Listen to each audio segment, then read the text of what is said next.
Hello and welcome to the Wilder Lincolnshire podcast from the Lincolnshire Wildlife Trust. I'm Melvyn Pryor and with me is Matthew Capper, but we're not together. We're not in the same room, Matthew. I know, we're separated today. It's such a shame. I haven't set up a particular display behind me. You're looking in my study at the moment. There are lots of books around and I'm just trying to see what's on your bookshelf behind you. They are loads and loads of bird books. I have to say, I'm a bit of a nerdy collector of bird books, and I don't often actually go back and look at them, but I can't bear to part with them. So I have a whole bookcase full of them. Now, I've been out and about. I've been to Gibraltar Point, not necessarily looking round the visitor centre there, but we were talking about the importance of keeping records. A real treat for me because I went to the office where some of the really early bird records are kept. Yeah, so Gibraltar Point is the place where it all started for us. This is the place where, we had our first nature reserve come into being in 1948. And also it's a bird observatory. So a lot of people don't realize that it has both of those functions. So we go all the way back to 1949 with collecting data, and that data is vitally important. And yeah, you got to get a bit of a behind the scenes look at all of that history, really. You'll be surprised because I remember to take along my new binoculars, and I have to thank you because you gave me some advice on the sort of binoculars to buy. Yeah, and I love it when people get new binoculars, so I'm really, really pleased you got to use them. And to be fair, it means that I don't have to keep lending you mine as well. That is very true. Now, look, the person I went along to meet was Kev Wilson, who's the Coastal Officer. And Kevin's been involved with the Trust for many years, hasn't he? He doesn't go back as far as 1948. He doesn't? Quite. No, but he has been there since the 1990s. And this is a guy who absolutely lives and breathes Gibraltar Point. He lives next door to the nature reserve. He is out there every single morning recording the species, and he's just been passionate. I think, to keep that passion for so long is really, really special. And Kevin is one of those people. Every single morning he gets up, he goes out there, and his enthusiasm for Gibraltar Point is just the same as it ever has been. Yeah, well, I caught up with Kevin, a great viewpoint across to the Norfolk coast. So, Kevin, just explain where we are at the moment. So we're at the southern end of the East Dunes on the Gibraltar Point National Nature Reserve, and the view over to the east, we're looking right out over the Wash. The Wash embayment there, it's low tide at the moment, and you can see the exposed sandbars, which are home to the internationally important population of harbour seals at the moment. They've all got their pups. And also at the moment we've got very high tides, which are bringing all the wading birds off the mud flats where it's not possible for them to feed when the feeding grounds get covered by the tide, so they all come up here to roost. We had about 40,000 knot this morning on the high tide with about 40,000? Indeed, yeah, already over here from Greenland, possibly as far away as Arctic Canada. So they've already had a long journey. So for them, it's definitely autumn. I've brought the binoculars. Great viewing point here. I don't need the binoculars to see the North Norfolk coast. Well, it's about 15 miles away, so lucky today we've got clear visibility, and that really demarcates the kind of the other extreme of the Wash, the mouth of the Wash between sort of Hunstanton and Gibraltar Point. And very similar habitats in some respects. A lot of bird watchers go to North Norfolk. They'll be seeing similar things to what we have here in Lincolnshire. Absolutely, to some extent it's a mirror image. We've got sand dunes, internationally important sand dunes, and we've got salt marshes and mud flats, and indeed we share the Wash with Norfolk, of course. Yeah, and the birds and the seals don't know boundaries. Indeed not, and nor do the birds in the sky, because we've just had some spoonbill going over. Yeah, 5 spoonbills have just gone over. Lovely view. They don't nest here in Lincolnshire, although we hope that one day they might. But really, it's only a short hop for them from their breeding grounds on the North Norfolk coast. So they start to come over here from about June time, and they bring their young over, and we've got good feeding grounds at the moment. We're going to focus on birds and bird numbers because this is really where it all started. We talk about Ted Smith from the early days of the Lincolnshire Wildlife Trust, and this is where it began for him as well. Very much so. So he visited Gibraltar Point before the Second World War, and during the Second World War, the military occupied this whole site. They took it over, they evicted the local community, local businesses, local farming and so on, so they could use it as a strategic defence point and a training ground. Fortunately, after the war, when Ted Smith came back, he saw that largely it was unspoilt, and the dunes and the salt marshes remained intact, and he quickly set about gathering a cohort of like-minded people such as Lenton Ottaway, one of his birding buddies at the time, and very quickly set up the bird observatory, and that became operational in 1949. And were they literally just counting the birds as they were flying or sort of landing in the shrubbery and those sorts of things, or were they catching birds as well? Well, a bit of both really, because Ted had sort of learnt the trade from Scotcombe Bird Observatory, where he'd done a bit of a recce and met Ronald Lockley, and so he was kind of conforming to the early protocols of what a bird observatory was all about. So primarily the study of migration, and recording breeding birds and so on. He was quite pleased to see the big colonies of breeding birds they have at Scotcombe, and indeed here we have our own little tern colony out on the beach, the last remaining little terns in Lincolnshire now, so an important colony there. But they're the ones that you watch at night, aren't they? Yes, exactly. Yeah, 24-hour wardening scheme for them, because they're so important. So they have a range of issues, a range of factors which can stop them producing young. So we try and control those factors to a greater degree as much as possible. But much of that area is set aside for the breeding birds. And then we have the sort of the visitor beach to the north. We're going to go into the observatory area in a moment, but I want to talk a bit about how the birds are actually caught, when you're doing this monitoring. And there's a structure that's just to the side of us here, isn't there? Sure. Well, that's the Heligoland trap. A what? A Heligoland trap. Okay. So named not because... a merry-go-round. no, although sometimes the ringers might think it is.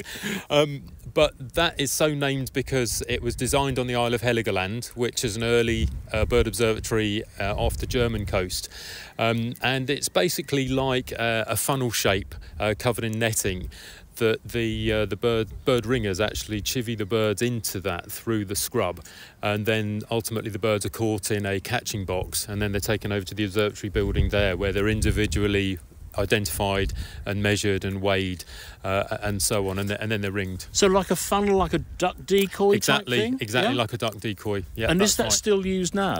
It is, yeah, because on windy days it's good to use, because you can't necessarily use a mist net, which would flap around in the wind. But Heligoland traps were used in the early days of bird observatories, and then mist nets came in later on. And the netting is such that you can cut a ride or a gap between two areas of scrub, and then hang the net up, and then it's such fine mesh that it just blends in with the background and the birds don't see it, and they end up flying into the net, and then they're caught effectively in pockets in the nets. And do you set the nets up? There's a kestrel just behind us there, just dipping down behind the hedge there. Do you set the nets up dependent upon the sort of birds you're hoping to catch, or is it just very random? The really important thing about bird observatories and this constant recording effort is that you're basically setting nets up pretty much in the same area that they were set up back in the early days, and you're catching for the same amount of time pretty much. So it's quite structured and it's quite standardised, so you can pretty much compare the data that you're getting today to the data that they were getting in 1949 with the same length of nettage in the same area. And it's fascinating, because we were just in the office before we came out to look at this wonderful view here, looking at the records that go right back, don't they? To 1949, the 11th of April 1949, and we have the original logbook into which Ted wrote the details of the first bird that was caught in the first Heligoland trap, and that was a willow warbler on the 11th of April. In fact, I'm corrected actually. I think I'm told that Mary, his wife, would actually do the scribing because Ted's handwriting was so bad. Really? So, man after my own. And me, my wife would have to do the writing for me as well. But isn't it wonderful to have that record now to look at? Yeah, it really is. I mean, it almost puts sort of a shiver up your spine when you just look at that and think that that was being written in on the 11th of April 1949. Quite a incredible piece of history. And we were talking on the way to the viewpoint here about the fact that when you look back at those records, you can see what's changed in terms of birds that we're seeing here now that we wouldn't have been there, like red kite, for example. Very much so. In 1949, when records started, there were no red kites other than a small population in Wales. Obviously, that's been a success story nationwide. And today we see red kites very regularly here. In fact, we've had a migration of about 30 in one day in May.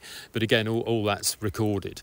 But the other thing about, whatever we're recording, it's as important to record the common birds and their population changes in respect of, different factors that affect them, as well as, seeing things that are like red kites or little egrets that might be newcomers, or indeed rarities. We've had one or two birds over from America and such like. Really interesting point, because we always assume we will always have house sparrows and blackbirds.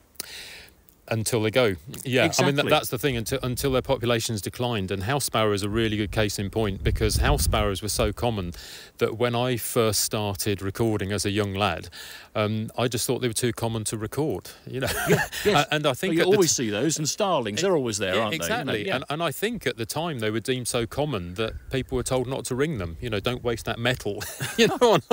But now nothing could be further from the truth. We need to know, what's happening with the populations of our common birds, because they're the barometers, the countryside and the climate. They indicate to us, what's going wrong potentially, that we can then explore those factors and hopefully mitigate for them.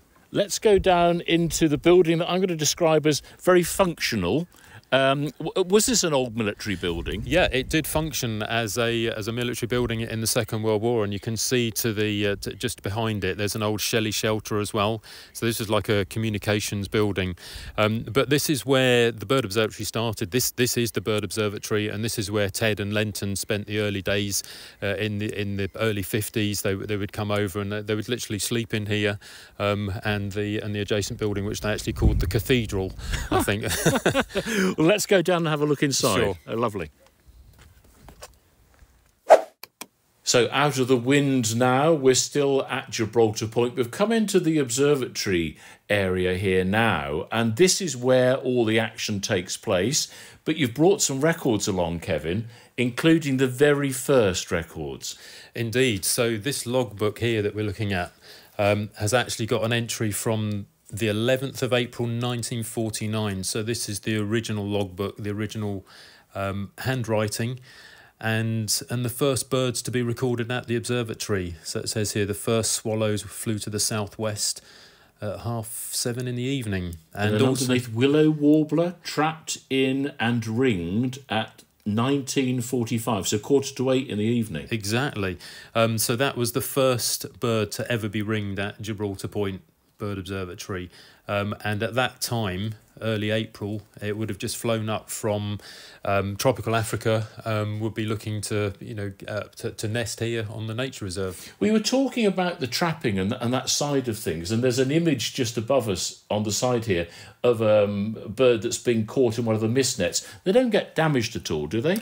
No, it's a very, very fine net, and the thing is, the ringers who are trained and licensed, they actually have to check the nets on a very regular basis to make sure that birds aren't left hanging, basically. Yeah, and the nets are actually behind us, aren't they? We're just having a look at the containers here. That's where they are, ready to go out on the next check. Exactly. A bit windy today for ringing, but hopefully once we get this bad weather period out of the way next few days, then the ringers will resume. But field work goes on every day, counting the birds, that still goes on. And sometimes, that will be geared towards what the wind is doing. For example, if we've got a strong northerly wind, then people will get the telescopes out and look at the sea, because quite often really exciting seabirds turn up in strong northerly winds. But conversely, on the southwesterly winds, like on that April day, a lot of birds actually fly south, even in the spring. So are the records still kept by hand?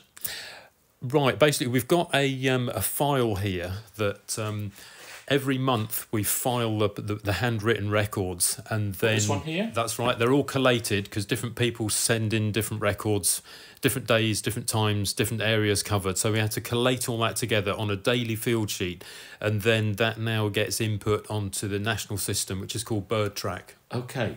This one here, you brought a folder along, which is usually kept in the office. September 2023. So a year ago. Let's have a go. Just pick out one here. And this would just be, this happens every day. Every day, that's Okay. right, exactly. Let's have a little look here. What can we see? What's of note? Well, I tell you what I have spotted here.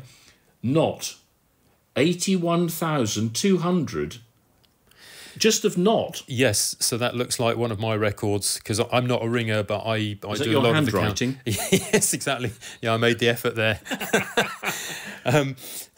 Yes, Gibraltar Point is internationally important for a whole range of wading birds that occur here on migration, and then many of them spend the winter with us. So September is really the peak month for a lot of these birds coming through the Arctic. Some of them might be on their way to the wintering grounds in West Africa or South Africa.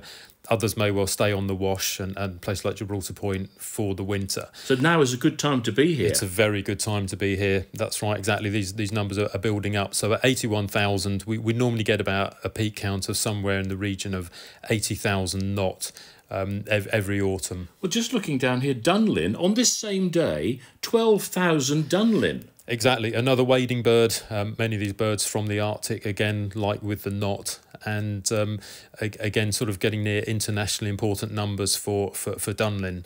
And what's happened on that particular day has been a high tide in the morning, and these birds have been feeding on the mudflats where they're probing around for small shellfish and worms, mollusks and so on, because they're wading birds. And then when the tide comes in and covers the mudflats, then they have to find somewhere to roost, effectively go and rest up in great big flocks, a bit like you see the starling murmurations. We get the same thing happening here with the wader flocks, and they're literally waiting for the tide to recede so they can go back and feed.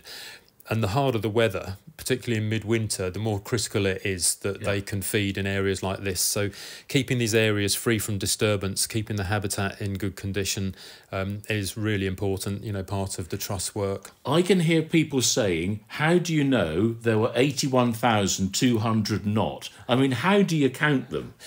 Well, it has to be said it is a bit of an estimate, but if they're going past in tens, that's fine. If they're going past in 50s, that's fine. Sometimes they're going past in thousands, and you normally get into a position where you can actually watch the birds leaving the feeding areas and flying up to roost. So they're all going past you, and then you can get... So you take a snapshot and say, well, that times there's 10 times that number here, estimate it that way. Pretty much, exactly. If you get a big cloud, sometimes that you can get a flock of birds that looks like it's about 2 kilometres long as they funnel out of the wash. Yeah, just looking here, and we were talking about how things have changed. I think it says here, little egret, 25. Now, if we went back to 1949, it would have been zero. Absolutely. Yeah, nothing. In fact, little egret wouldn't have even been on the recording form because they wouldn't have anticipated that anyone would see any. Incredibly Before we rare actually bird. came out onto the site here, there were several swallows flying over. So again, is this one of the final points that they'll be on land before they head back? It could well be, exactly. And one of the things that we're noticing about swallows this year is that quite a few people have been ringing us up saying the swallows aren't back in their outbuildings and so on. They're real concerned about swallows, and we share that concern because normally here, even on the nature reserve, we would have 7 or 8 pairs nesting. And I think the spring was so awful this year weather-wise that they arrived late and they weren't in good condition, and so they needed to spend time feeding, although the weather conditions for feeding and the impoverishment of insect populations generally hasn't helped that at all.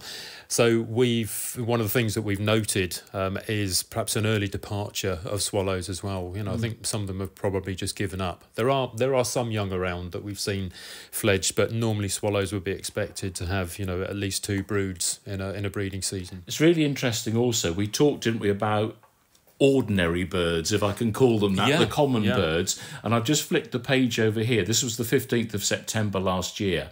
32 wren. What else have we got here? Blackbird 13. So the blackbird was doing okay. Yeah, that's a fairly standard number. And they're local birds, they're local breeding birds, sort of residents, if you like. But later in the year, come sort of October, November, we'll then get all the migrant birds through from Northern Europe.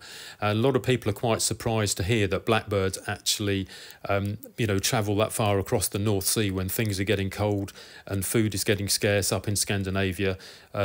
Hundreds of thousands of blackbirds will actually migrate across the North Sea and end up at sites like Gibraltar Point before they disperse into the wider countryside. the blackbirds that people see in their gardens in sort of December, January aren't necessarily the ones that are bred during the summer. And of course, it's just as important to have the smaller numbers as it is the larger numbers, so you can see whether some species are declining. Very much so. I mean, we've got 75 years worth of records now. Yes. in those log sheets. So, the potential for analysis. I mean, some of the population trends are obvious. Some birds like redpolls we just hardly see anymore. They're not a breeding species. Other birds like the little egrets that we've mentioned, red kites and so on. But even in 1949, birds like peregrines and sparrowhawks, they just weren't seen. They were at such low population levels that, another positive has been really good to record their recovery effectively and how common they are now. I've just spotted another biggie. Meadow pipit, 10,200 on this one day. Yeah, I mean, that is a really good illustration of migration. I mean, that is an exceptional count. And that count was made over about a 2 or 3 hour period in the morning where they were all arriving from Northern Europe as, we're moving into deeper into autumn, and they're starting to look towards migration, to wintering grounds. And we were talking about some of these wading birds. You mentioned about the high tides. It sort of pushes them up, so actually they're good for viewing as well, aren't they? Yeah, very much so. And from time to time we do run events for visitors to come along, and we station people in sort of watch point areas where we're not going to be causing disturbance to the birds, and then we can have a look at the flocks. I mean, sometimes look out for the high tide events at the visitor centre. Often they do a high tide breakfast, and that's really good because you can have your breakfast and then you can watch the huge flocks of waders all going past the visitor centre. Go to the website to find out a bit more about that. Yeah. Just looking at the table we've got here set out for us, this is the equipment that the ringers will actually use then. Yes, so you can see a range of rings, all very lightweight rings. So clearly different birds have different size legs. So there are different sizes. For example, you've got your small A rings there and double A rings, which will go on warblers and goldcrests and the like, through to C rings, which will go on the thrushes.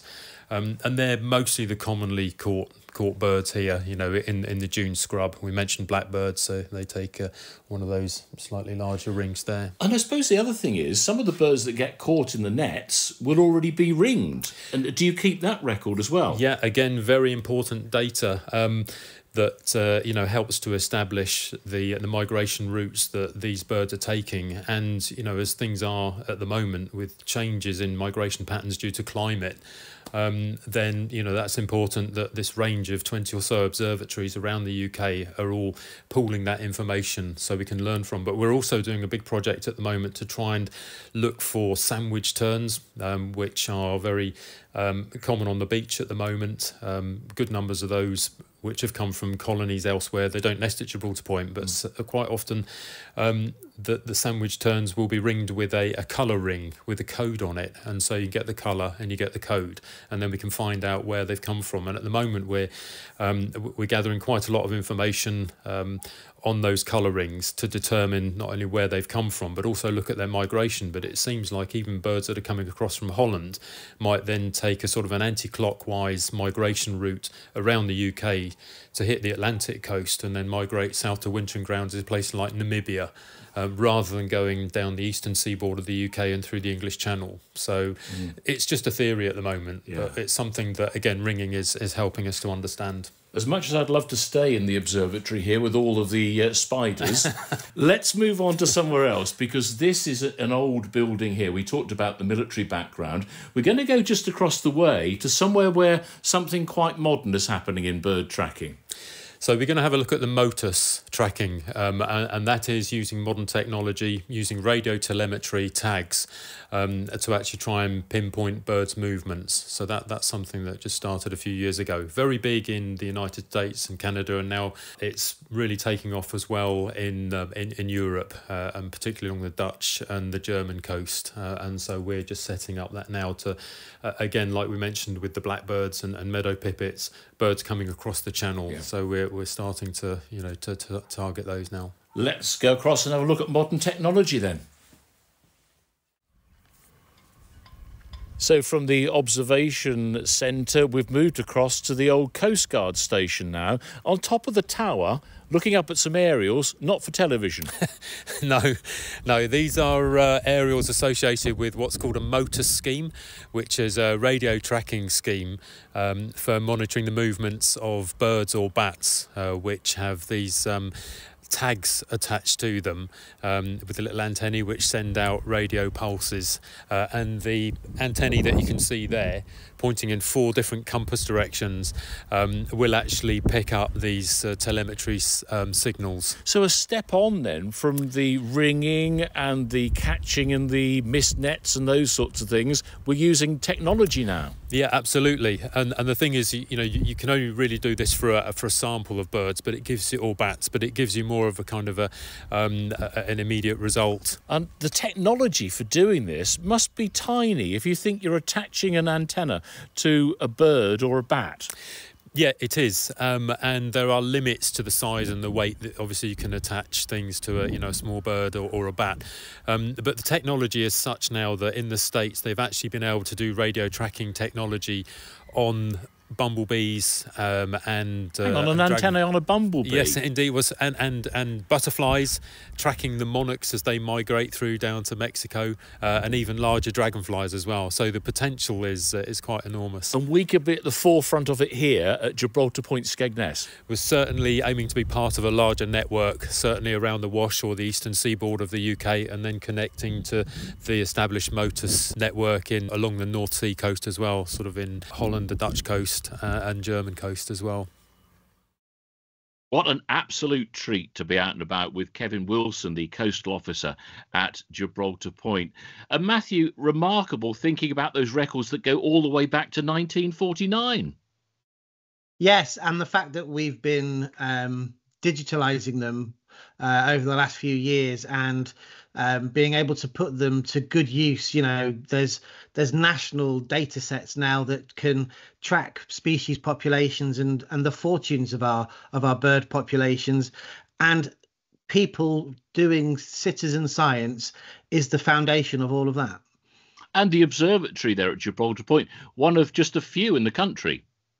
Yes, so that was always part of Ted's vision. He went to another observatory and he was very determined that we would have something of that nature on the Lincolnshire coast, and that it would be a tool to get all that science, but also to engage people in becoming inspired by nature and wanting to do exactly what it has done in terms of thousands upon thousands of bird records over 75 years. It's brilliant. And at the forefront of record keeping back in 1949, we're now there with this latest technology, monitoring the migration of birds and bats as well, as we heard. Yes, I mean, tagging technology isn't new, but back in the day, the tags, the battery needed to power a satellite tag meant that you could only put these things on the very biggest birds. It started off with things like storks and eagles, and the technology has become ever smaller and smaller to the point where we're putting them on things like bats, which are weighing just, a 10 pence piece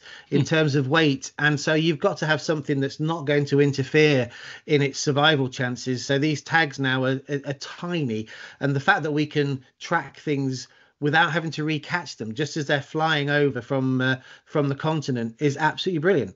So what should we do next time then, Matthew? Well, I think we should do something people-based. So we've got the finals of the Lincolnshire Environment Awards for 2024, and a certain Melvyn Pryor will be hosting and presenting the awards. I'm dragged out again then.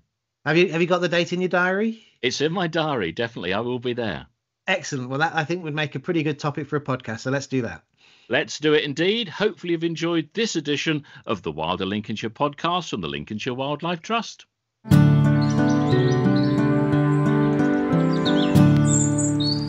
Thank you for listening to the Wilder Lincolnshire podcast from Lincolnshire Wildlife Trust. If you enjoyed this episode, please give us a follow or subscribe from the usual channels, and please tell your friends and family to give us a listen too.